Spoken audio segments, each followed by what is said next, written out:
नमस्कार मंडळी, आज काय स्पेशल विथ कोमलमध्ये तुमचे खूप खूप स्वागत आहे. मंडळी, उन्हाळा संपत आलाय, पण बाजारात अजूनही तोतापुरी आंबा मिळतोय. आज आपण बनवणार आहोत एकदम सोप्या पद्धतीचा आणि वर्षभर टिकणारा तोतापुरी आंब्याचा गुळांबा. तोतापुरी आंब्याच्या फोडी आणि गुळाचा गोडवा, त्यात काळं मीठ आणि वेलचीचा सुगंध, चवीला एकदम भारी. चला तर मग वेळ न घालवता रेसिपीला सुरुवात करूया. यासाठी लागणारे साहित्य अगदीच मोजकेच आहे.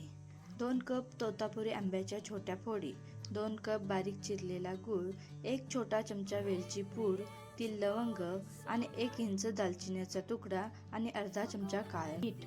सर्वात आधी एका कढईमध्ये 2 वाट्या आंब्याच्या फोडी, 2 वाट्या गूळ, 2-3 लवंग, 1 इंच दालचिनीचा तुकडा आणि अर्धा चमचा काळं मीठ टाकून सगळे मिश्रण मिक्स करून घ्या. गुळांबा बनवताना मंद आचेवर हे मिश्रण शिजवायला ठेवा. लक्षात ठेवा, गुळांबा शिजवताना सतत ढवळत राहायचं, जेणेकरून तो खाली चिकटणार नाही. इथे गडबड करायची नाही, नाहीतर पाक जास्त कडक होईल आणि थंड झाल्यावर गुळांबा सुद्धा कडक होईल.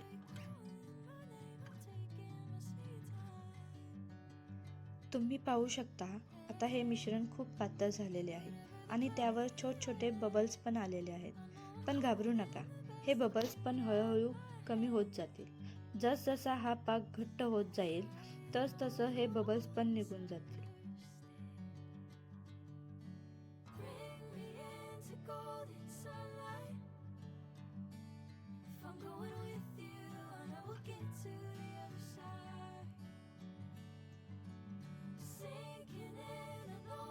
आता परत एकदा मिश्रण आपण हलवून चेक करूया की पाक दाटसर झालेला आहे का. आपला पाक दाटसर झालेला नाहीये, त्यामुळे थोडा वेळ अजून आपण हलवत राहूया. तुम्ही पाहू शकता, मिश्रण आता हळूहळू घट्ट व्हायला सुरुवात झालेली आहे आणि त्यावरचे बबल्स पण हळूहळू कमी व्हायला सुरुवात झालेली आहे.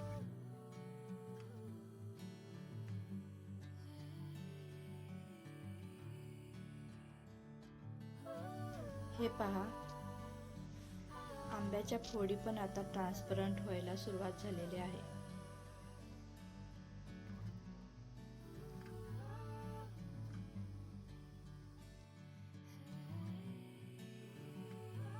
गुळांबा हा काचेच्या कोरड्या बरणीत भरून ठेवला तर हा आरामात वर्षभर टिकतो आणि जेव्हा आपल्याला पाहिजे तेव्हा कोरड्या चमच्याने काढून घ्यायचा. पाण्याचा हात लागता कामा नये, नाहीतर बुरशी लागून तो खराब होऊ शकतो. गुळांबा आपण पोळी, पराठा आणि ब्रेड सोबत सुद्धा खाऊ शकतो.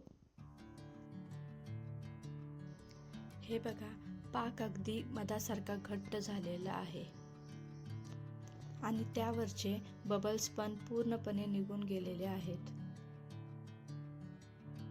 शेवटी आता याच्यात वेलची पूड टाकून मिश्रण चांगले एकजीव करून घ्यायचे.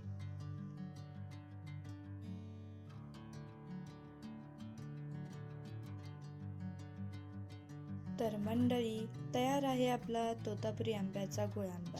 रेसिपी कशी वाटली हे कमेंट्समध्ये नक्की सांगा आणि व्हिडिओ आवडला असेल तर लाईक, शेअर आणि सबस्क्राईब करायला विसरू नका.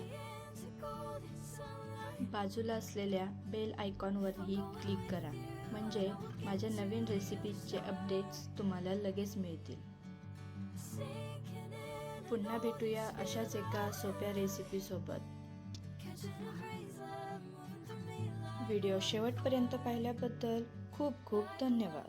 खात रहा, मस्त रहा.